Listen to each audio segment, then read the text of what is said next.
So, but anyway, when my mother died, we were taken in by my grandmother because my grandmother, I don't think, but I never bothered to ask her. I don't think she wanted us to get into the welfare system because you were kind of like lost once you got in that. And so she took my sister and my brother. And I was 3 at the time. I think my sister was 1.5, and I think my brother was 5. And then later on, my other cousin joined us. So she basically was raising had raised her family, and then she raised some grandchildren. And then we were about the second set of grandchildren that she was raising. And I never gave her any credit for doing that until I had children of my own. And then I realized what my grandmother really had done for us. My brother kind of floated between my aunt's place and my grandma's place because my aunt kind of stepped in as his mom. And so he spent a lot of time with my aunt and uncle. And then us girls stayed with my grandmother, mostly. And we had a confined area. We couldn't leave that area. They had, I think she had an acre of land, and they had put barbed wire fence around it. We were not to go over that barbed wire fence. And that was, I think, a way of keeping track of us, because we were in a small community, and it wasn't very, not like you see small towns today with streets and street lights. It wasn't like that at all. It was almost like you were plopped down into a wilderness type of world. So I don't know if my grandmother got any type of stipends for us for raising us. I have no idea. And I know that we got government commodities, which were flour and a lot of peanut butter and boxes of raisins and apricots. But the point I guess I would like to make about that was there actually wasn't any you couldn't pull from it to make a meal. They did at one time issue us government beef, and everybody used to say that they knew 101 ways to prepare that government beef. And what it came in was gravy, and I think it was the same issue that the GIs were getting at the time. So it was good. It was good nutritional food. We also got a pound of butter. I think a pound of butter for each member, and that was used as a bartering system because it was more like butter was real, like almost like $1, and you could use it. And my grandmother used to get a lot of food that way. She would barter off and barter this. And if you had a lot of butter, you were kind of considered rich. We had no way to keep anything cold. We didn't have any electricity. And she had a little hole in the ground, and it was dug down far enough that when you put something down there, it was cool. So our little stacks of butter were down there. And then we had our potatoes down there because we had our own gardens that we grew our own vegetables. And she made sure that my sister and my cousin and I worked in the gardens, and we had to grow potatoes and corn and carrots and a lot of vegetables. And that was another bartering system for my grandmother. And she was able to exchange food. The other thing I remember distinctly was that because my grandmother was alone and she was raising us, that if the man went out and shot a deer, that they would always get, she would get at least a hind quarter, maybe some ribs, and then we always had venison. We had venison food. If another person went and got fish, they would come over with a pail of fish, and then we would have fish for supper. So it was almost like a continuous give and take. And my grandmother never bought a loaf of bread. All she ever did was bake. She had her starter, which was sourdough, and that sourdough was used every day. It was used either for sourdough biscuits. We lived on sourdough biscuits and salt pork. She would fry the salt pork up, and then we would just grab a piece of it, stuff in that sourdough biscuit, and when we'd go to school. So to say anything about growing up on a reservation, I don't think we ever had a sit-down meal as far as breakfast. We ate once a day or whatever she fed us, and that was it till the next day. And then we would go to a government school, which was all Indians, and we would get breakfast there and lunch. And then with some kids that lived on the reservation, it was probably their only food, because we came from a poor reservation, and I think a lot of us didn't realize that we were poor, because we did have food to eat and we did have clothes.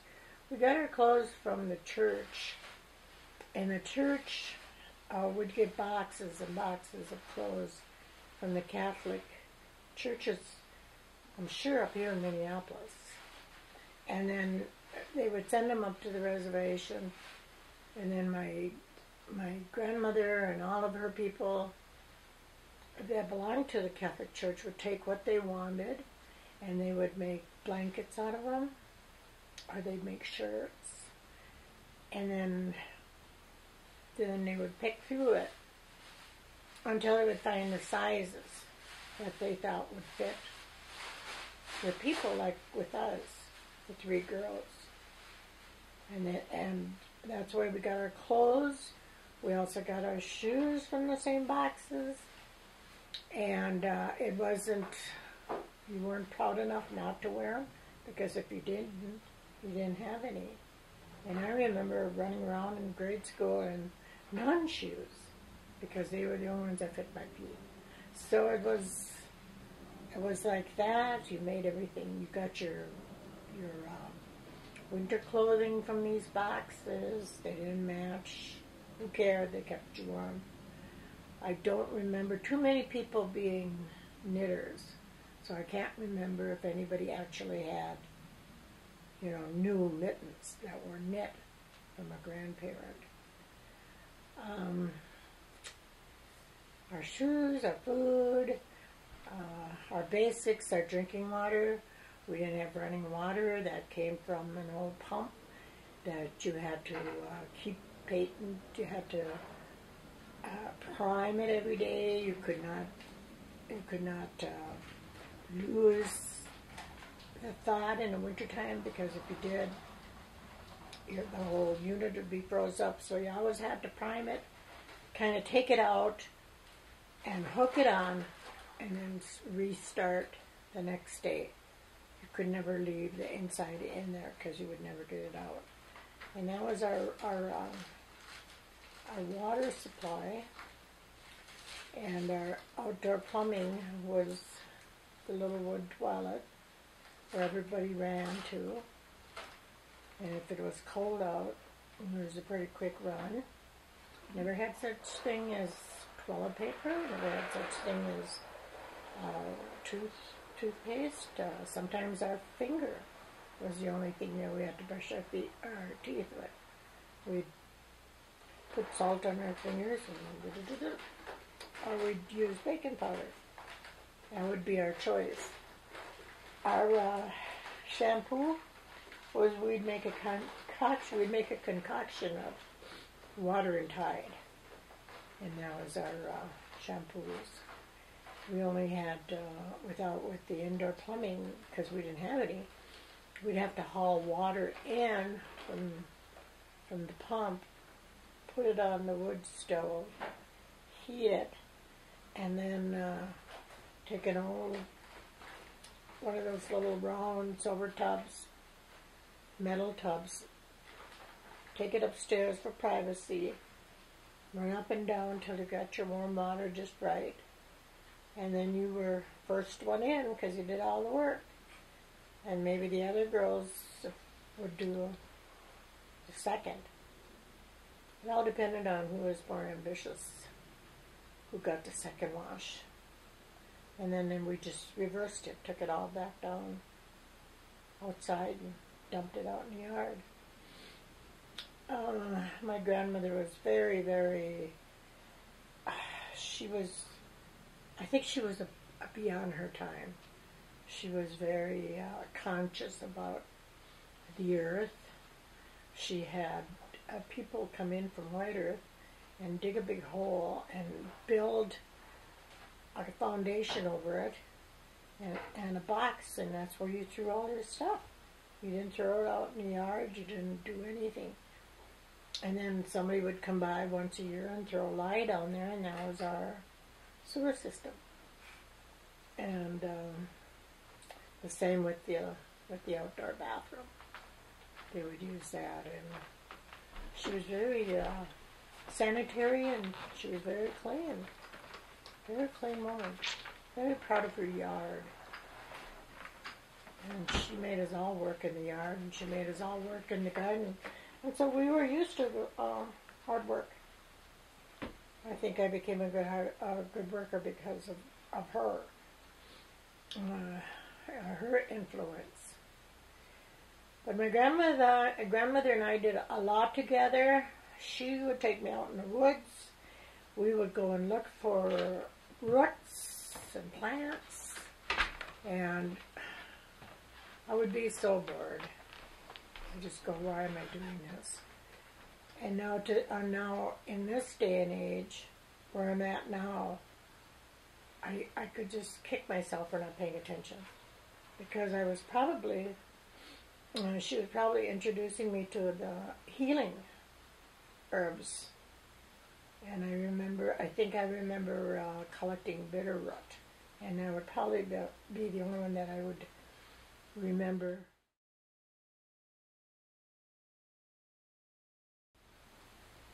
I left the reservation when I was 16. I knew that at 13 that I would have to have a job, because there were no jobs on the reservation. There is none. They do have some, but they're kind of like passed on from familial, from, say, if your mother was a cook in the federal in Indian school, then you were promised a job in the Indian school. It wasn't just like it was open for everybody. And there was, as far as anything to do there was nowhere to find a job, and I think at 13 I knew that I had to leave. And so I left at 16. And I came to Minneapolis. I had no place to go.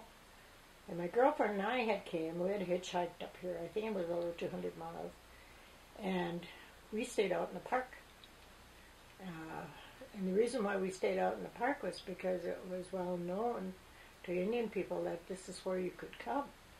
And so we slept out in the park, and people had food they shared with each other, and so we didn't starve, but of course we didn't have facilities either, so we were getting pretty crowded by the time her aunt come and found us.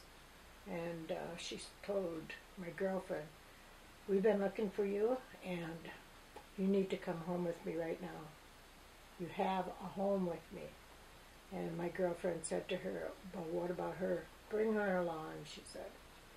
So we finally got to sleep in a bed, and we finally got to clean up, and we wore some of her clothes because we didn't have clothes. But that was my first introduction to Minneapolis. And then from there on, it was trying to find a job. And at that time, it was $1 an hour, no matter what you did. So then after you got one, and it's you earned $8 a day, and you still got your taxes taken out of that. So you certainly wasn't taking home a lot of money. But we all managed. We did manage. I managed to go back to my relatives because sometimes it was easier to babysit for a roof over your head than to try to have to find a job.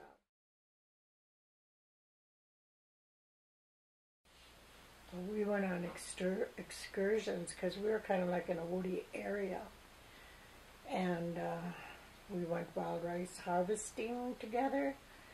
She would take we would get somebody from the community to take us out to the lake, which is probably like about 20 miles from the reservation. And then she would put up her own wigwam, and we would put poles and secure them together, and then we would have tar paper, and then we would put the tar paper around and overlap, and then we would do the same for the roof, overlap, because if it rained, then it didn't come in. It just ran down the sides. Never had a door, never needed a door, because nobody bothered you. There was a lot of respect for each other. Nobody bothered. Nobody was going to come in and rifle through your belongings. And then she was the knocker, and I was the puller. And the puller is the one that pushes the boat in the rice bed. And I remember her making sure that I had my pants legs were secure and my sleeves were secure, because the shafts in their raw form can really get into your skin. And then I had to wear a scarf around my neck, like a cowboy scarf, so they wouldn't get into the back of my neck. And then a scarf or a hat, of course, and gloves. And then she would sit. The boat was made already with a built-in seat. And at that time we could have these big wooden boats. And we could be out in that lake all day long. And we would be. She would go after the sun came up, and we had our water to drink during the day, and we had sandwiches to eat. And we would go all day long. If one of us had a bathroom call, we would just go up to the shore, do our duty, jump back in the boat, and just keep on going. And so then we wouldn't come back to the landing until after dark. So my sister and my cousin were pretty much left alone that whole time. What they did, I don't know. But we were out on the lake making monomen. My grandmother was of the old person that finished her own rice. And I helped her there. We would spread the green rice out on a canvas, turn it so it would dry, and then she would get she had a big black, the three-legged, I used to call them witches' kettles. And she knew just the right amount of heat to heat that. And she'd get a boat paddle, and we'd throw our green rice in there, and she would sit there and twirl it, the best smell in the world. And then she would get it just right. She'd test it with her fingers, and if it came off, she'd say, "It's ready." And she'd put it on the canvas again and spread it out so it would cool off. And we would do that till all the green rice was gone, because she finished the rice that we got, because that was food for us for the whole year. And each kernel was so important. It was like they were made out of gold. And you better not drop them on the floor. You better not drop them on the ground. So we worked hard at that, and she told me that I would have to dance the rice. And I had no idea what that was, but she sure showed me. In most of the pictures that you see that they've dug a hole, and then they've made some kind of railing, excuse me, that anybody that would do that would get in the hole, and then they would dance. But my grandmother just had a big, big tub for me. And then she would wrap my legs with denim strips so that the shafts wouldn't get into my legs. But she'd wrap up and above my knee and my whole foot. And then she would say, "Now, Vivian, when you get in there, you dance, but you dance light. Don't dance back on your heel, or don't dance heavy, because you're going to break all the rice, and all we're going to have left is mazan." And that's what they call broken rice, mazan. So I had to learn how to dance very lightly, and it was almost like a tiptoe dance. And then you came down on your heels, and you rubbed back and forth, and then you could see the empty shafts raising. And wild rice harvesting was very, very interesting and very important. And it's very important still to the Ojibwe people. But now it's more commercial, because now they still harvest, but they switched from the old wooden boats. They made the wooden boats obsolete, and you had to use canoes. And no Indian family on our reservation which had canoes, because canoes were aluminum, they cost money, and nobody had enough money to buy them. So the consequence of that was that you rented their boat, and they had access to all your green rice. So if they wanted to sell it for 20 cents, that's what you paid it, because you were using their canoe. And of course you weren't allowed to take any personal rice home, because it wasn't your rice anymore. It was theirs. You were renting from them, using their canoe, and so there was no personal, no part in there being taken it personally for your own use. So it was very commercialized. The parching, that was done by machines. Separation of the shaft, that was done by machines. They didn't have to have the winnowing baskets anymore. And that's what happened to our reservation. We used to be able to go from morning until night. We'd be the last ones coming home in the evening on the lake. And then they started, well, we're going to give the lake a day of rest. Or we're going to go, you can only go from Monday to 12 noon. And they started giving, and I guess I appreciate that, giving the rice beds a rest. But it just wasn't the same anymore. And we didn't camp out, we didn't do any of that anymore. It just turned into commercialism. A lot of people still rice, and a lot of people with DNR up and from my reservation, they're really conservative about how much rice is harvested. They take the rice out. They keep track of the lakes, which is a blessing, I guess. But all those days, those wonderful days with camping out, they're gone. And I can't understand, because we used to take, the families used to take little kids. And who watched those kids? I don't know. But we never heard of anybody falling in a lake, drowning. We never did. It just seemed like maybe everybody watched each other. I'm sure. Because we were left on the lakeside a lot of times and nothing ever happened to us. My name is Vee Harvath. I was raised in Pine Point, and I'm Ojibwe, and my father had some French on his side, which took a spattering of being a full blood away from me. I'm from the White Earth Reservation. The reservation used to have a big population of 22,000. Today, I don't think it's that high.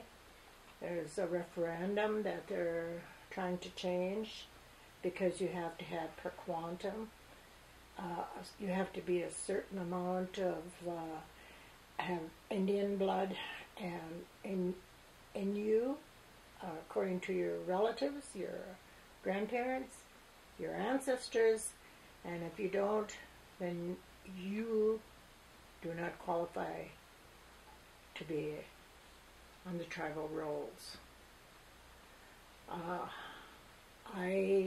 Because of my father's spattering of French and me not being a full blood, my children were allowed to be enrolled, and but none of their children have. And so I guess I'm for this referendum that they change that. They change it that when you're born to Indian people, Indian fathers, Indian mothers, you are Indian. It shouldn't matter. I think we're the only group of people that they count that has to have a certain amount of blood in them before they can be your own. You can't. I have a granddaughter who doesn't qualify, and it breaks my heart. And I have great grandchildren. They'll never be on the rolls if that isn't changed, and they are all Indian. So I don't know how that's gonna affect our future. But for our future children, I hope that this gets changed. The chief from White Earth, she said that at one point we had over 22,000 Native Americans enrolled, and now at this state there's 19,000. And what happened to those other thousands? And it's because of counting per quantum. If you're not full blood or as close to full blood as the requirements go, you don't get enrolled, and so consequently the enrollment is going down.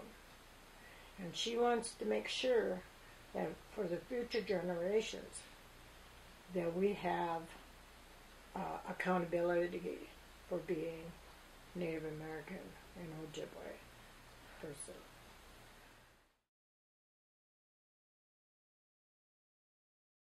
This little red thing is tobacco that was given to me. John and I went up to Lake Superior and we ran into the rendezvous up there. And this man gave me this tobacco that supposedly goes back thousands and thousands of years. And he was making medicine bags. And he gave me the medicine bag. And so I wear it all the time when I go into the circle. And this was given to me by my nephew. He had a major heart attack, almost died, and I was there every day for him, and he felt like he had to pay me back some way, give me a gift me for being his support system. And he bought me a turtle, which is my favorite, because it means a lot. A turtle has got a lot of meaning, and one of them is longevity. I believe that. My fan I bought myself. It's because it was very interesting when I saw it. And my bag I did not make it myself.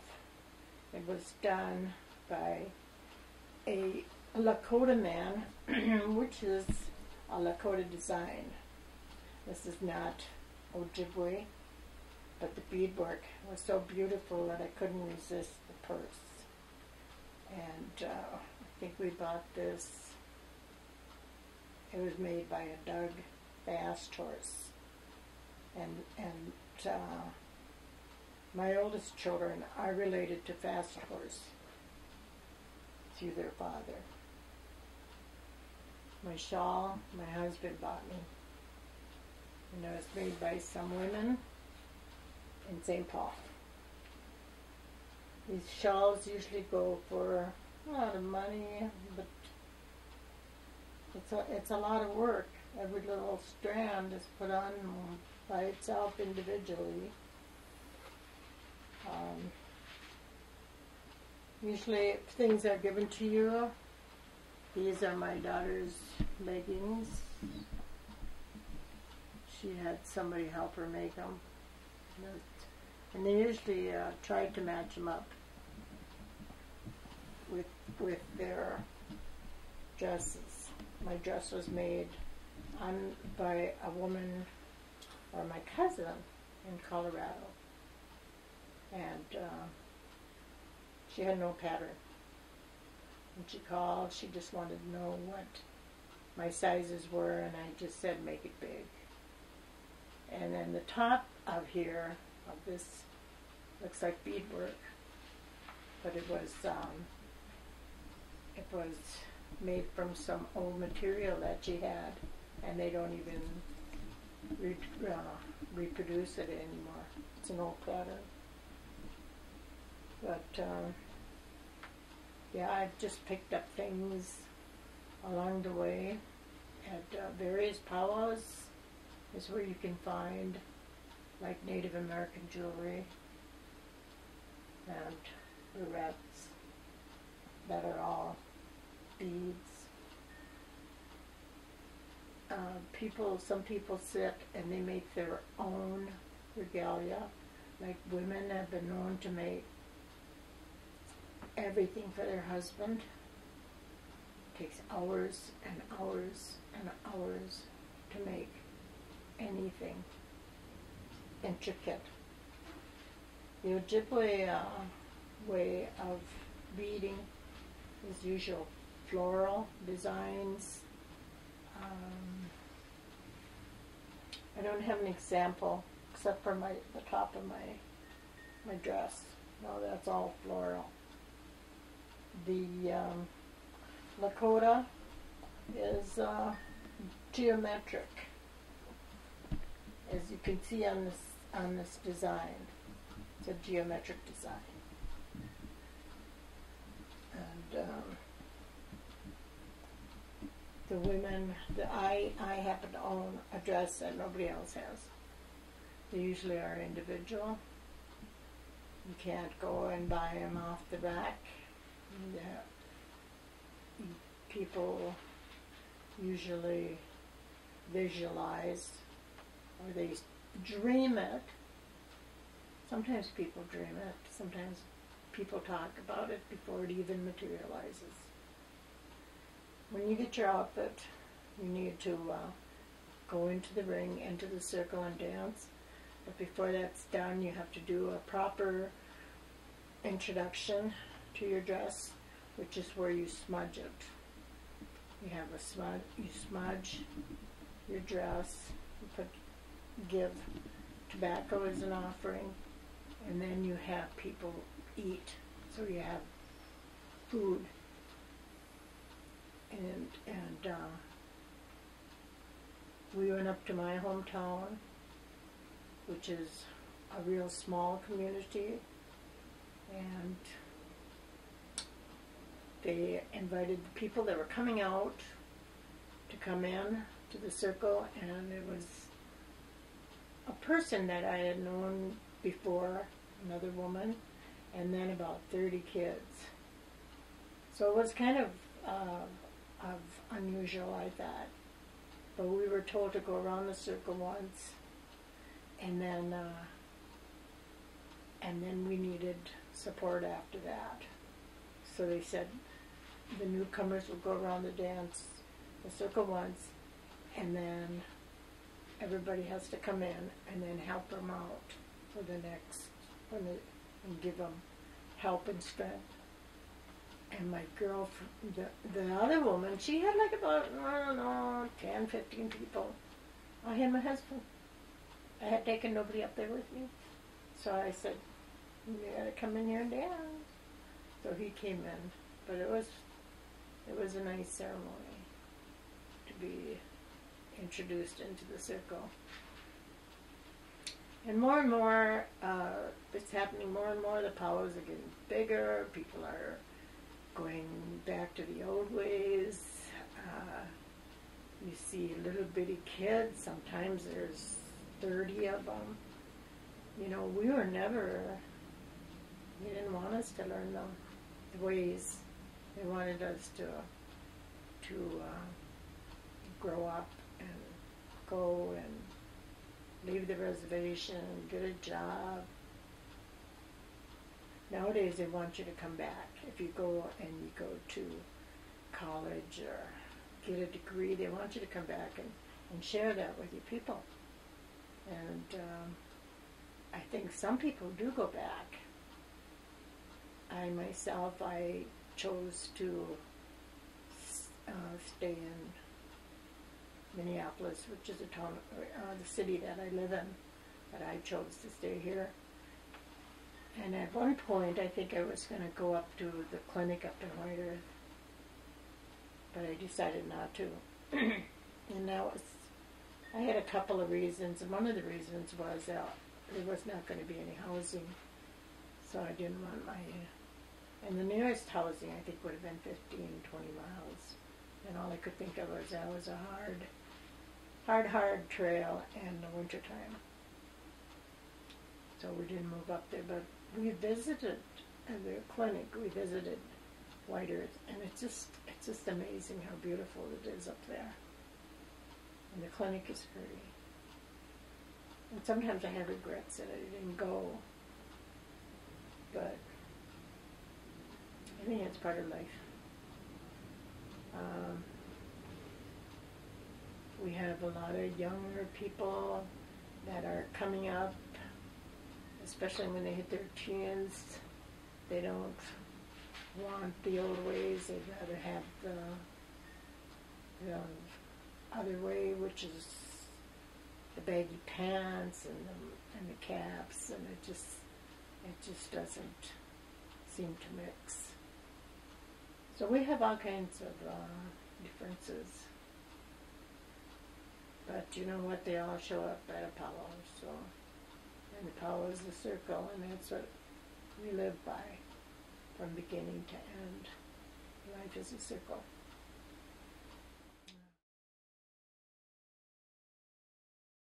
There was a lot of prejudice in Minneapolis against Native American as far as housing, looking for jobs. There were a lot of nasty feelings towards us. I don't believe that it made me a bitter person. It probably made me a better person. It didn't make me bitter. But I did feel that once I started my own family, had my own children, that they didn't have to grow up with the prejudice that I did, but they did. And maybe it wasn't as loud, but it was still there. They were pretty much taunted and teased for being Native. We lived in an all-white community here in South Minneapolis. And I guess in the junior high, one of the teachers asked, does anybody know where Indians live? And they said, yeah, they live in teepees. And he said, is anybody in here and an Indian? And my daughter raised her hand, and he said, where do you live at? And she said, just 2 blocks from the school. And he said, did anybody see a teepee on their way to school? So it's natural that Indians live in teepees. I said, Sharon, do you live in a teepee? And she said no. So that was the kind of stuff that my children had to live down. They weren't allowed in houses. They weren't allowed to play with certain children. They weren't allowed to go into the neighbors' yards. They weren't allowed to. They were told just to get out of their yards. And they said, oh, yeah. When you moved in, we said, oh, here comes the Indians. And you always had to do was just turn your cheek, I guess. And I knew that I had to, and I knew that my children had to. And I also know it shouldn't be that way. But maybe it'll be better for my children's children, or their children's children, that I should live long enough. I won't see it. I won't live long enough to see prejudice end. And that's just because of the color of your skin. I used to tell people, say what you want, but you're never gonna know the nice person that I am. And I am a nice person. I believe I am.